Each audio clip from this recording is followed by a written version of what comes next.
Well, thank you all for coming to the Florida Bar's Government Advocacy Committee meeting today.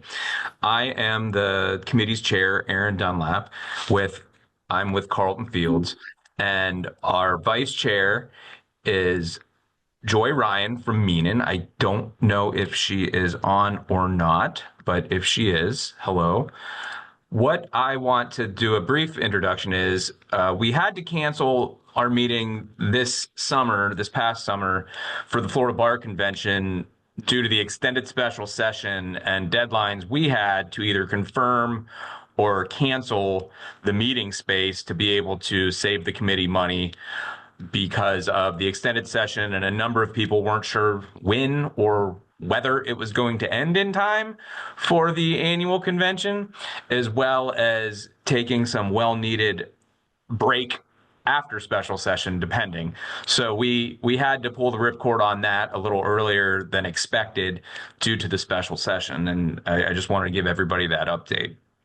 And that's why today we're having Jim Daughton present. Jim had agreed to help us previously, and last year he presented, and he is of Metz husband Daughton. He's a consummate professional, and he's located here in Tallahassee. He regularly speaks throughout the state on governmental and political environment in Florida. He's spoken to our committee before, more than a few times, on kind of the history and also the Florida Bar's role and the issues related to the Florida Bar and lobbying as both an entity and the committee's role with lobbying as well for the different committees. And today he's going to speak about a little bit about what happened last session from the bar front, a little bit of how this actually works, and as well as what he kind of sees coming up for the current bar year for the Florida Bar as a whole. So Jim, thank you so much, and the floor is yours. Great. Well, good afternoon, everybody, and thank you for your time. Um, Aaron said consummate professional. I think Aaron is probably the consummate professional because when he emailed and asked me to do this, he copied Joy Ryan and Martha Edenfield, and I have to do everything that Joy Ryan and Martha Edenfield ask or tell me to do. So that was a really, really smart move on your part, Aaron. I know we're joined today. One of the participants is our own Board of Governors member from Tallahassee, David Grimes. So if I say anything wrong, I expect him to come in and straighten me out. And then the last comment I wanted to make is Booter Imhoff's on here. Booter and I used to do this presentation together. It was one of the highlights and fun things we got to do. So Booter, if you want to just take it from here, we can. But thank you. It's really nice to see you and to see everyone on the call. And we'll see how I do. Looks like so far I'm sharing screen and moving slides, so I'm doing okay. There are three things I'm going to talk a little bit about today. And as an aside, please put any questions in the chat. And Rick has agreed to kind of keep an eye on that. But you know, there are no dumb questions, and make me feel better if somebody asks at least one. We are going to talk about three things today. One, and it's sort of the where, when, and how, right? How does the Florida Bar advocate its legislative priorities and sort of the strictures around that? Then I'm going to talk a little bit about what the court system is hoping to achieve through the budget process in the upcoming legislative session, and then just talk about some other issues that the bar has dealt with in years past. And just as a reminder, if those of you haven't recently paid your bar dues, they are required. These are can't get out of it. We're a mandatory bar, and our dues are a regulatory fee as a condition of practicing law. And we are in good stead. Florida is in line with 31 states in the District of Columbia who have what's kind of called a unified or mandatory bar. And because of that, our jurisdiction derives from Article 5 of the Constitution, which of course gives the Supreme Court the exclusive jurisdiction to regulate the admission and practice of law. If you want to nerd out, I'd love to know whether regulate modifies both of those.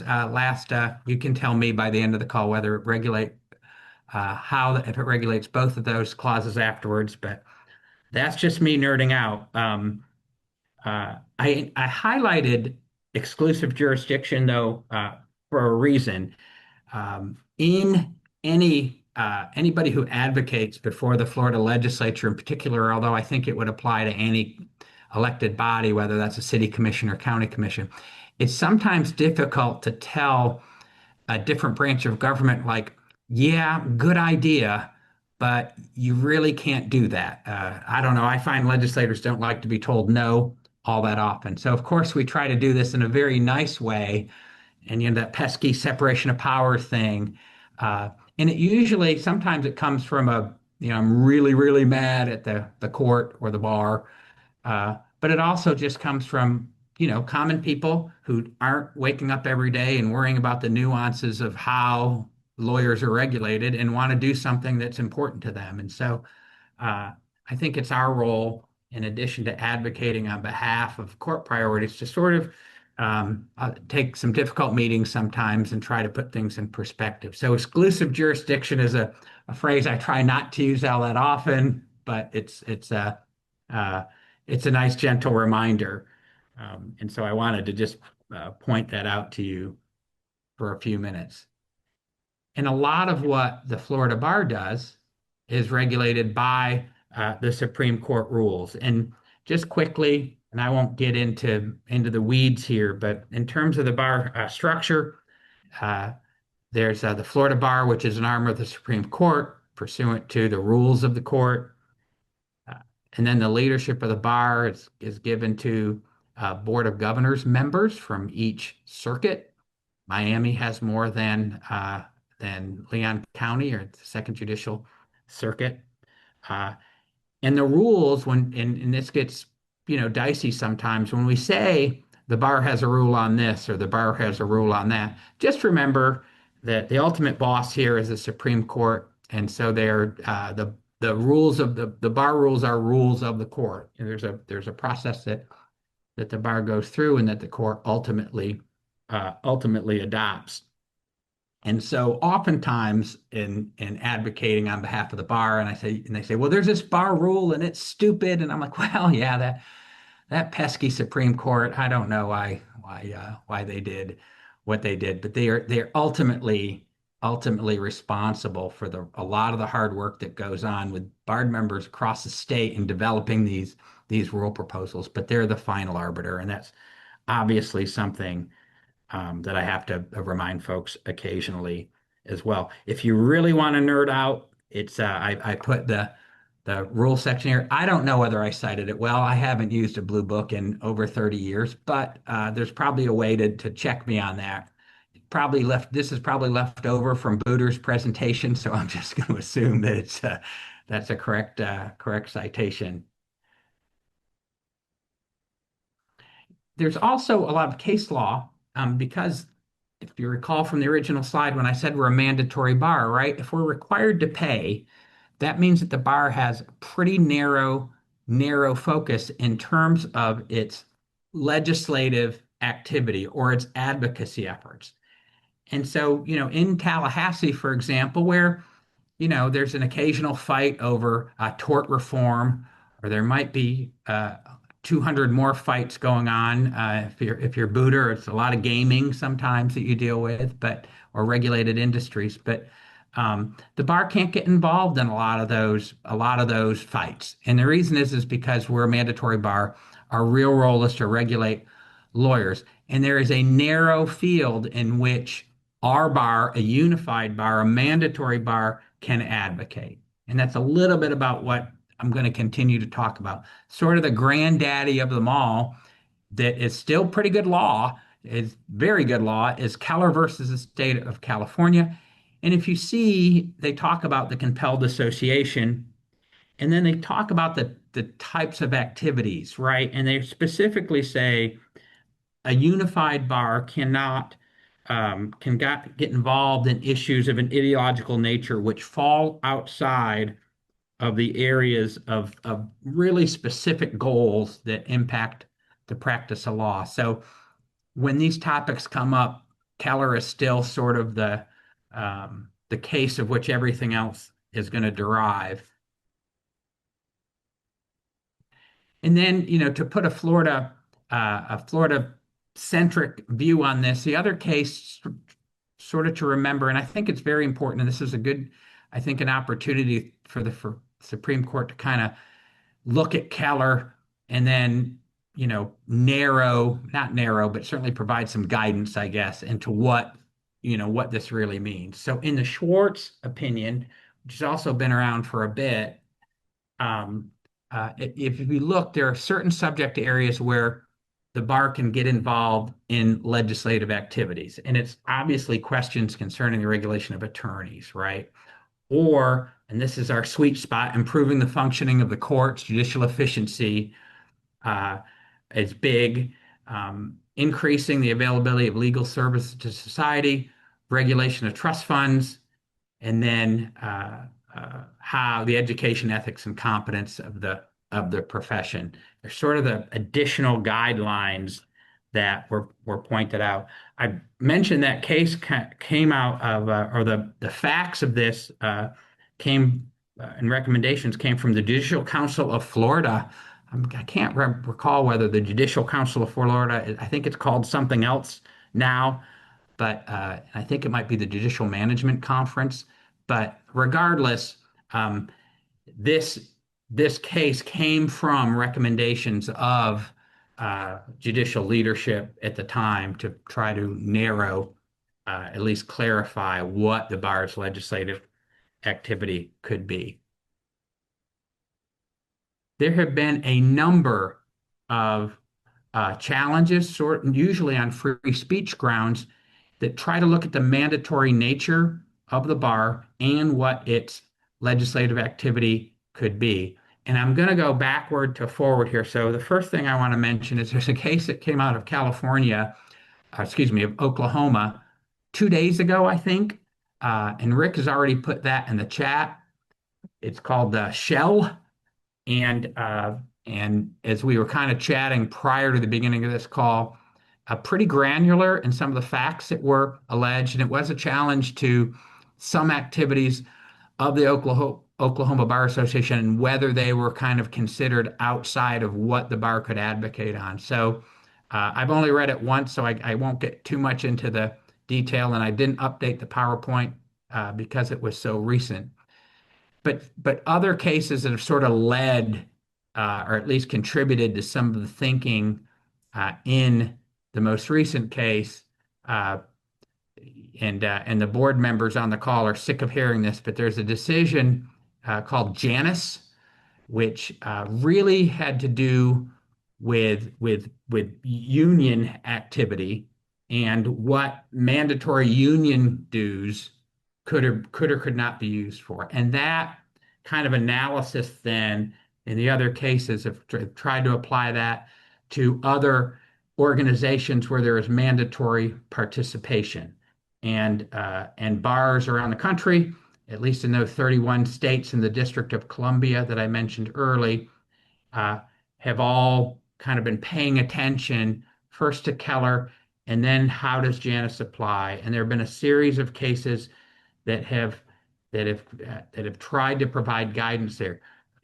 My own opinion is that if you look back to the Schwartz kind of test, that puts Florida in a pretty good position of having its own guidelines as to what it should do. But these cases are out there, and it really has, I think, re-emphasized the role that the bar can play in its advocacy and its communication to its members. So there's sort of far-reaching consequences to that.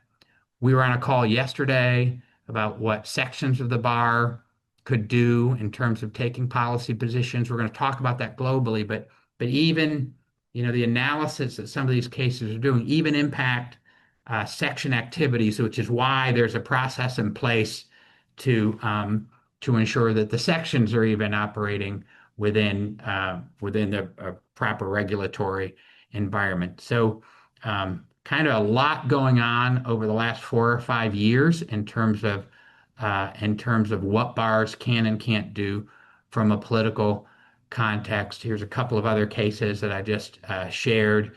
I'm not going to go into the weeds on any of these, um, but I encourage you in your spare time. It's probably a quick read. And especially if you're involved in bar committees in any way, including this committee, or involved in different sections of the bar, always good to know that there there's case law sort of ensuring that the bars are quote uh, bars around the country are quote staying within their lane. I would note too, I'm going to go back for just a sec. One of the things the bar does, and Booter has reminded me of this through the years, if there's a member of the bar that says, that is the stupidest thing I've ever seen, why would the bar want to have more judges in Florida? I disagree with that. One of the things that Florida allows, and if you look at sort of the facts of the Fleck case, you can opt out. You can say, you know what, I'm paying $280 a year, and I don't agree that the bar should advocate for X judicial funding. And you can get a rebate. You can say, yeah, sure, give me my money back. I think it's $3 or close to $3 a year. And as I recall, there's maybe one, maybe two members every year who ask for a reimbursement. That is also sort of if you look at these cases, a way to, again, guard against and keep the bar within its advocacy lane being um, uh, without it being too burdensome on a member. So interesting times in that area of law. I know the board gets updated very regularly on what's the status of some of these cases from other jurisdictions throughout the country. I just want to remind everybody of if we don't hit that test, there's another analysis that the legislation committee of the Board of Governors can go through. And this is a test laid out by the court as well. And it's when an issue sort of falls outside of those basic parameters. And then there's an analysis that occurs. And this analysis is a little more squishy. I think frankly the factors laid out in Schwartz are probably a little cleaner to understand, because you see in these three areas they acknowledge some kind of bar activity. I don't know. Maybe there are topics that lawyers are especially suited by their training and experience to evaluate. Clearly, if it's something impacting the day-to-day practice, that's good, but I don't know what else that might mean. So a little bit harder to differentiate. And then you look, and then this is where the Supreme Court, though, said, hey, this test is all right, but be careful. Be very, very careful here, especially if there's sort of a deep philosophical context or emotional division among the membership of the bar. And that's also something that through the years I've seen the board kind of take into consideration when you're kind of going through this analysis of what a bar committee can do, what a bar position might be, or even what a section can do. For 2024 to 2026, I guess that's called a biennium. And I guess I understand why the bar has positions that it adopts every 2 years as opposed to every year. In theory, that's what the legislature, it's a 2-year legislature with a new speaker and a new Senate president. So we do it every 2 years. I don't know. I'd rather do it yearly, I think, but I don't know. I'm not in charge of changing the rules. We have these biennial positions. And here's the sort of the sweet spot. And this is frankly where the court, the big boss, and the Board of Governors, the other big boss, sort of want us to stay. So when I'm talking to legislators, it is talking about adequate funding for the state court system, right? And that's statewide. That's not just the Office of State Court Administrator. That's the Judicial Circuit in Volusia, Flagler, Putnam, and St. John's, or the Judicial Circuit in Central Florida, or the Second Judicial Circuit. So that's a biggie. That takes up a chunk of time, basically making sure that the court system is adequately funded, often in times of tough fiscal environment. And that's when the gentle reminder of the independent branch comes up that, hey, this isn't the Department of Children and Families here. We're an independent branch. If we could only get paid, if I could only get these folks paid what legislative staff makes, but that's a whole other thing, Booter.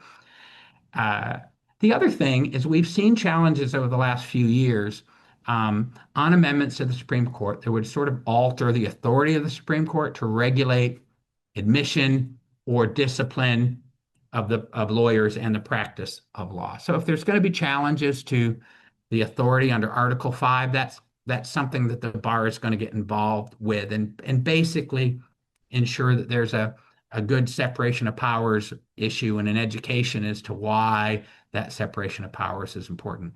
And you would say, when would this ever come up? Well, it's come up. It's come up in it's come up in the term limits for judges. It's come up in modifying how the Supreme Court is structured. So we've seen these proposals through the years, and the bar just wanted to make sure that it has a position on the record so that lawyers around the state can do their job and I can do my job in terms of educating the legislature and others about what the consequences of a change like that could mean. And then I don't pay as much attention. The third issue doesn't kind of capture as much of my time, but anything amending the court's authority to adopt rules for practice and procedure, or change the manner in which rules are adopted. And we've seen those challenges through the years as well. I want to pivot now just for a moment about what the sections can do. In big picture, while we are all required to join the Florida bar, and it's a mandatory bar, the sections are not. The sections aren't mandatory. I think everyone should join one. They do a tremendous amount of work. I have a list of the sections here, but for $35, you can join the administrative law section of the bar, or you could join probably a little bit more to join the real property and probate section. And some of these sections that frankly have very, very strong advocacy roles in the legislature. But even the voluntary bar, even though there are not mandatory dues, there's still restrictions around what a bar section can do. So as a reminder, right, it's voluntary membership in separate funds. And the first test is, okay, real property section, do you want to take a legislative position? Does it involve real property or probate or trust? And sometimes that sounds like a pretty easy test. Sometimes those positions can blur into other positions that maybe another section takes. So that's sort of the second prong here. And then thirdly, and this gets a little squishier, cannot be divisive among a substantial segment of the bar's general membership. And membership matters, and so I think what divisive means is can be sometimes in the eye of the beholder, and it may mean who makes up the Florida bar at any point in time.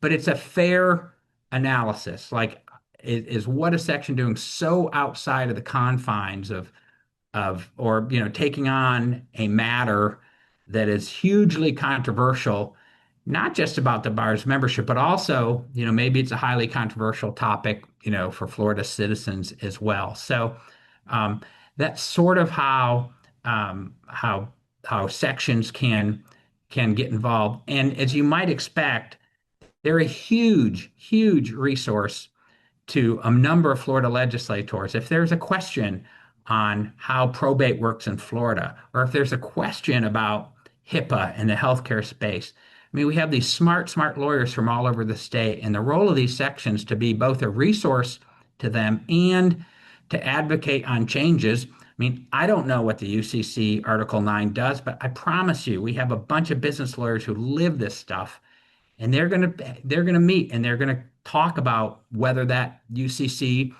needs to be revised in Florida law and what those changes should be, and they're bringing this stuff to the legislature for its consideration. So the sections play just a huge role here, but there is a test and there's a process to get approval to move forward.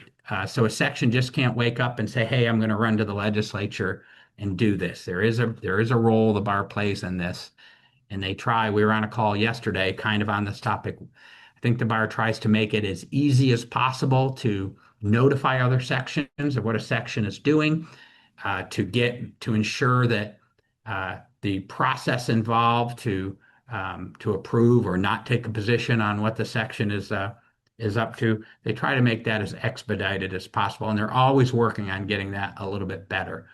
But those of you involved in the sections, just remember there's a process in place. The other thing I Hey, want to Jim, can mention, I interrupt you for a second? sure, We do have a question in the chat, and I think that this is a good spot for me to ask it.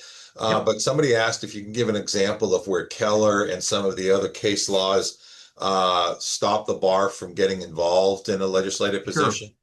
Sure.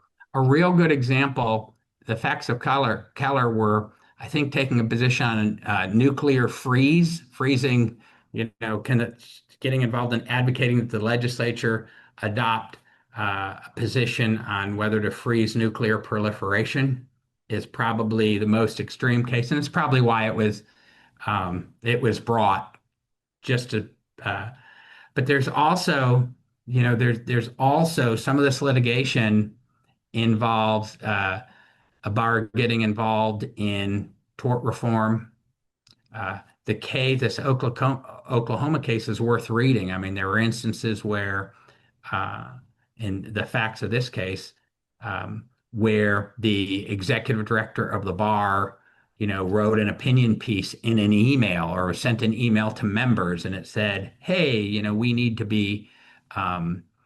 we need to make sure that we have a fair judicial nominating commission process." And the facts of that case took issue even with that activity. Uh, More factually, sometimes if a section, for example, has taken a position on a proposed constitutional amendment, and maybe there hasn't been as much vetting on the impacts of that amendment on a broader segment of the bar, you'll see the bar step in, not the court, but the bar step in and prohibit that. Um, so I hope that answers your question. And the two slides prior kind of go into a couple of more facts that might be helpful and a little bit more detailed.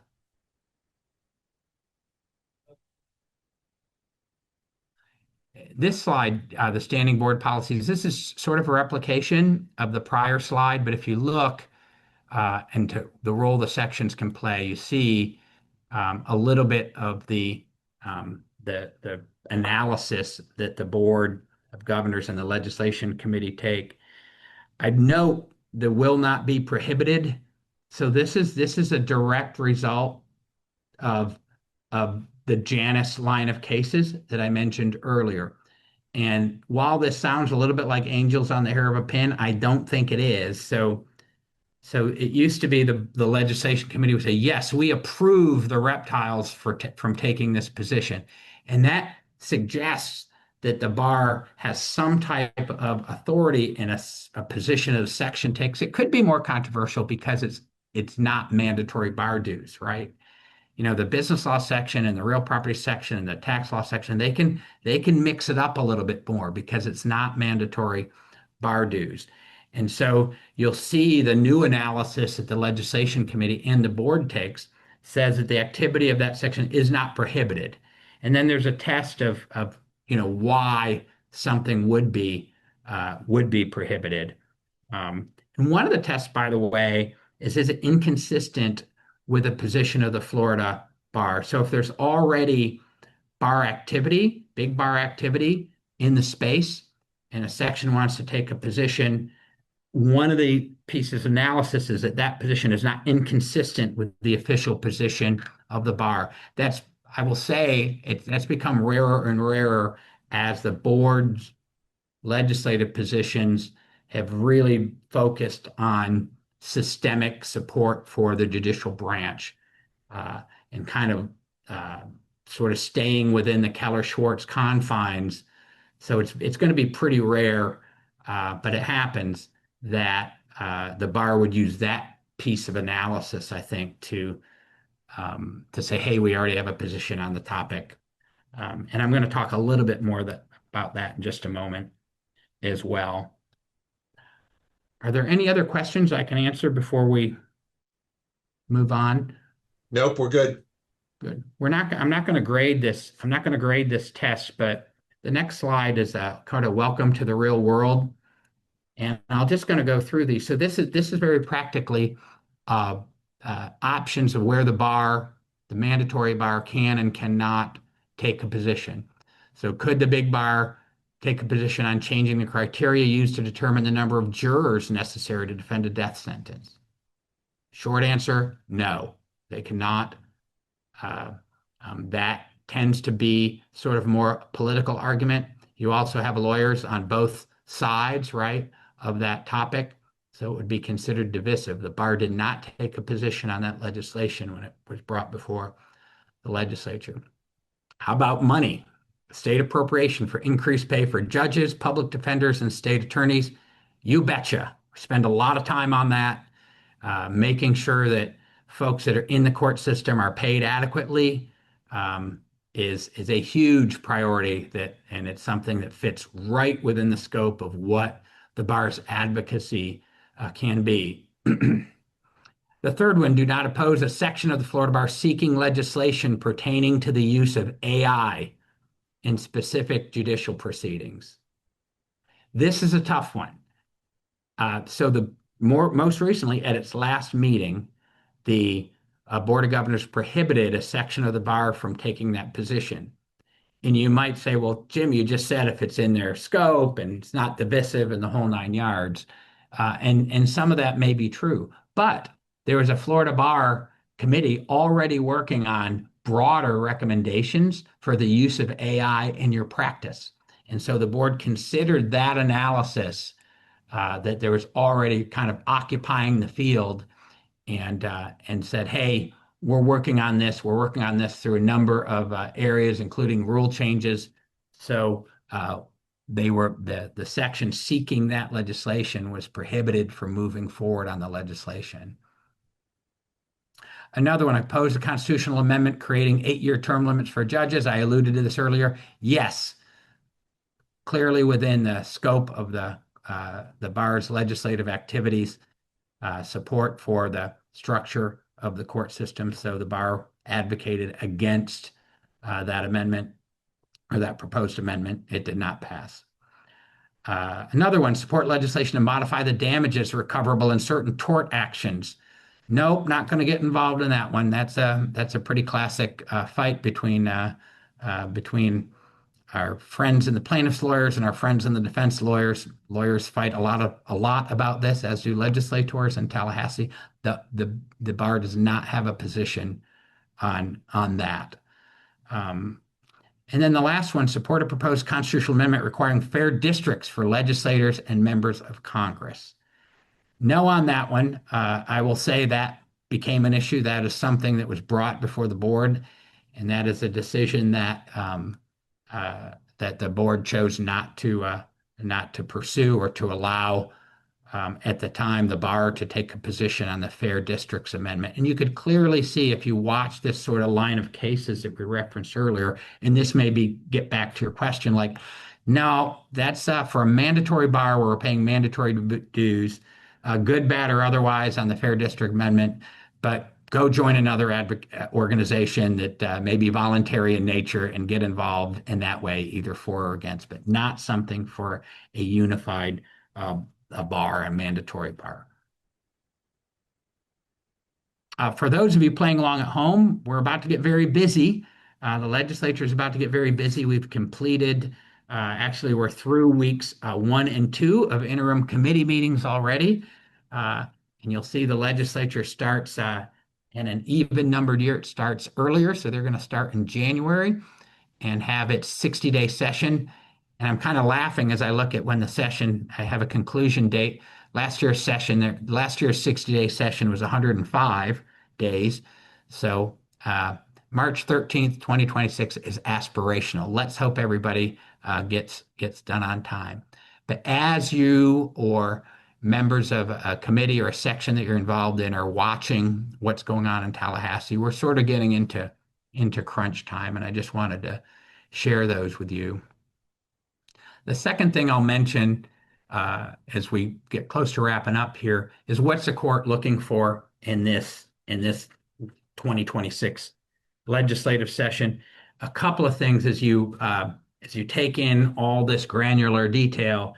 The court has not issued its opinion yet on whether it will seek new judges for the legislature to consider. They'll put an opinion out based on a need analysis that it does.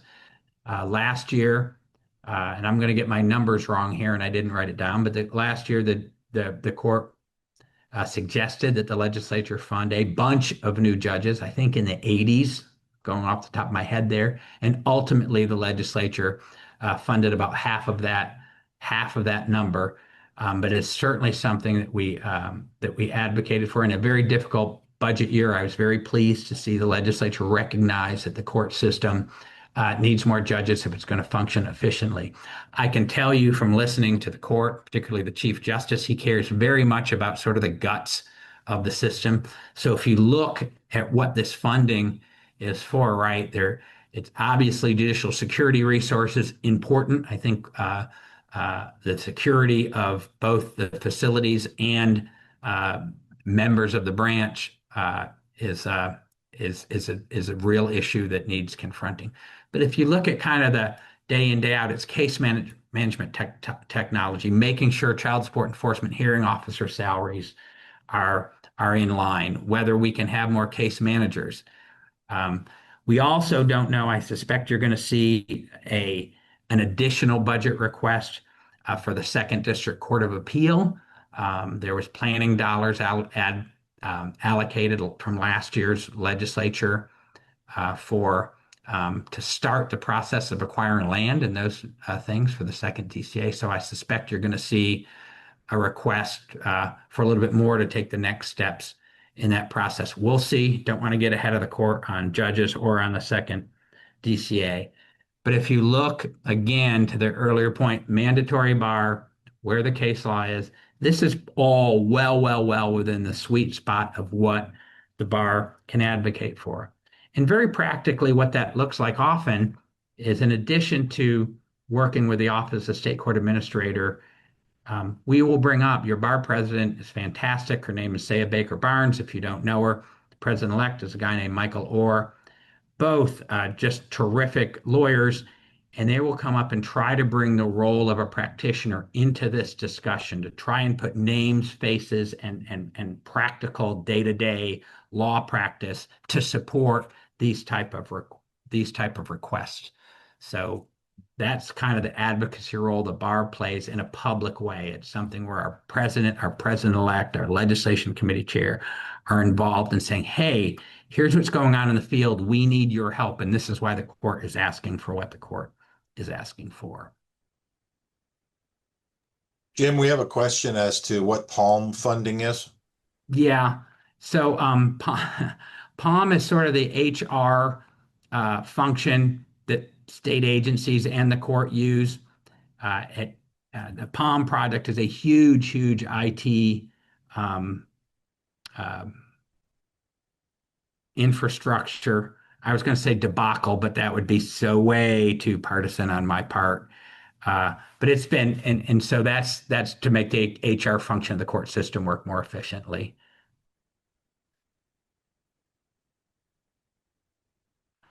A few more things that I suspect are going to come up, whether they're sort of going on out there, and I'm not sure the legislature is going to engage, but I wanted to mention them to you just to know some other things going on in the legalish policy area. There's been some controversy about a Supreme Court rule on IOTA accounts. Those are our trust accounts and where the interest goes, and the court adopted a rule to raise the interest rate on what banks need to pay on IOTA accounts. The court adopted that rule 18 months or so ago. Some financial institutions in the state took umbrage with that.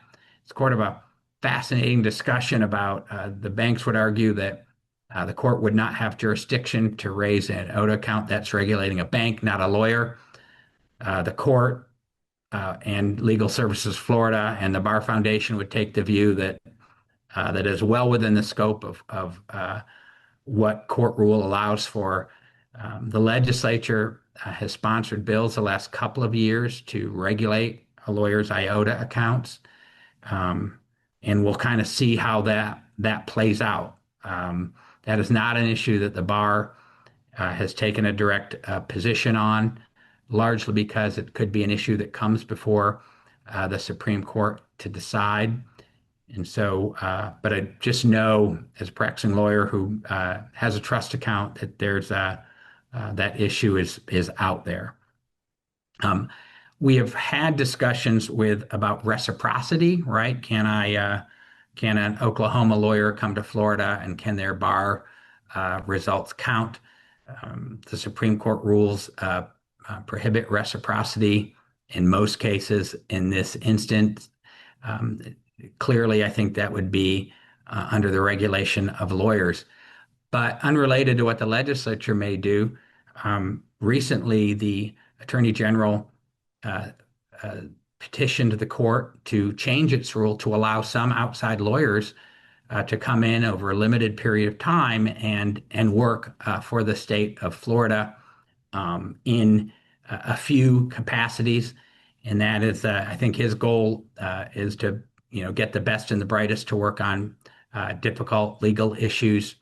So that petition is made to the Supreme Court. I'll tell you that the Board of Bar Examiners, and I believe the board has filed a brief against that proposal. So that's just sort of floating around out there. Another issue that you may have seen in the press, the bar has interesting and it's very specific rules on when someone is in elected office, whether a citizen or others could file a bar complaint against a person when they're in elected office in their capacity as X.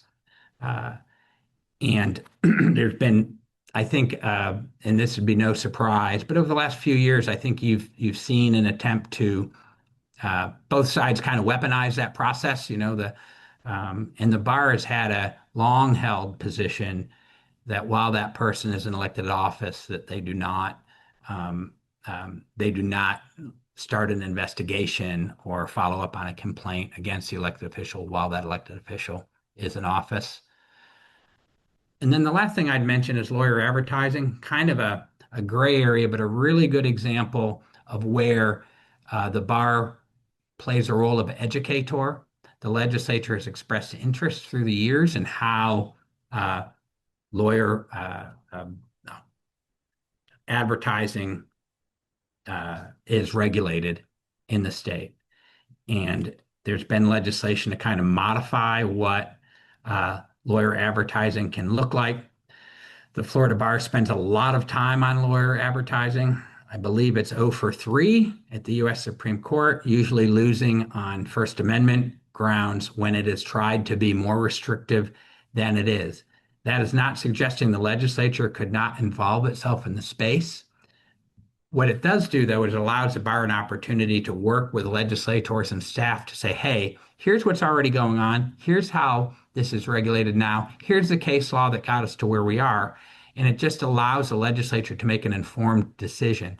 Earlier in my comments, I talked about the value of providing that issue expertise that the sections do so well. This is an example of where the bar can also be real educators in terms of what the rules of the road already are in regulating lawyer advertising and just trying to be a resource to the legislature.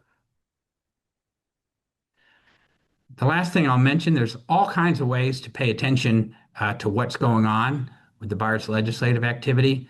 There's a cool website, Florida Bar Org member, LEGACT. I'll bet that stands for legislative activity. I'm just guessing. But on that site, it's really helpful. You can track legislation of interest, obviously get information about the legislative session and interim committee weeks. There's a key contact program, and also the bar-wide legislative positions. I believe the section positions are all also listed on there. Rick, you can check me on that. But So I'd encourage you, if you want to kind of keep an eye on what's going on in Tallahassee, this is a pretty good way to do it. So I encourage you to do so. And with that, I think I'm through my slides and glad to answer any other questions.